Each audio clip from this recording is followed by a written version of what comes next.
Hi everyone, so the Synth ship from Star Trek Picard is going to be playable.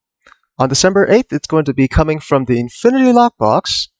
So here I thought it was going to be a promo box, but whew, thanks goodness for that. So, yeah, so it's going to be called the Deimos-class Pilot Destroyer, and here's the appearance of it. So, nice and stealthy looking, very nice actually. It's nice and angular. One of my favorite aesthetics. So one thing to note, the Discovery era Starfleet symbol. So watching Picard and Discovery, we noticed that a lot of elements are shared between them in terms of visuals, which I suppose is just a thing during that era, but whatever. So here's the description and backstory of the ship if you want to read it, but I'm not going to go through that because this is a summary. So let's quickly look at the stats. Federation and Federation allied, so sorry, Klingons. Seems to be a thing this year. Year of Klingon, right? Anyways, you can start using it as soon as you complete the tutorial. Hull modifier 1.15, shield modifier 0.95. So if you're planning to tank with this, you're not going to have a good time. 4 weapons of 5, app weapons of 2. So this is very nice. I like my escorts and destroyers in this case, or any other ship that's forward firing, to have 5 in the forward arc, so I can stack up on my dual heavy cannons or dual beam banks if you're into that. So 3 device slots, okay. That's pretty standard for this size of a ship. Bridge officer stations, commander tactical pilot, nice. Lieutenant commander tactical intelligence, also nice.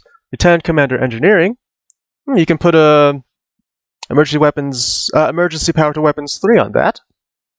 Lieutenant science, decent, and an ensign universo. Okay. Console lit modifications, 5 tactical, excellent. 4 engineering, okay. 2 science, good. Base turn rate of 17, that's very high, that's good for this type of ship. Modifier of impulse modifier 0.21, so that's fast. Inertia of 70, that's very good. Allows you to stop and start very easily. 10 weapon power, 10 engine power, good. Yeah, we'll look at the console experimental weapon and also the starship trait in a second. This does have pilot maneuvers, so that's very good. It's a lot of fun to play with. You can equip dual cannons. That's expected. Experimental weapon slot, obviously. So there's the Admiralty stats. Not going to go too much into that. Let's go into the rest. So, universal console immolating phaser lance. So basically a phaser lance, yeah. Channels a massive amount of phaser damage in front of your ship, blah blah blah. And it can store up to 6 shots at once. So it's like the torpedo console from I believe the Malum, the Sao Paulo. No, not the Sao Paulo. Is it? The Valiant. No, yes, the Sao Paulo. And the Core, which launches 6 torpedoes at once and recharges those in time, and you can launch it 1 at a time. So wait for it to charge up to 4, for example, and launch those 4. So this is cool. And it also gives a passive boost to phaser damage and starship shield penetration skills. So that's nice. Kinetic feedback matrix is the experimental weapon, so it does kinetic damage, and each hit to the same target will boost your weapon haste.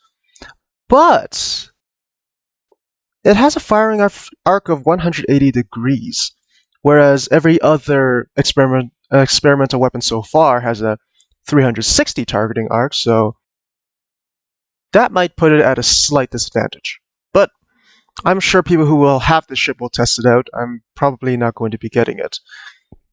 Anyways, moving on. Formation flying is the starship trait, so activating any distress call will summon a pair of synth destroyers to fight alongside you for a short duration, and they will use phaser beams.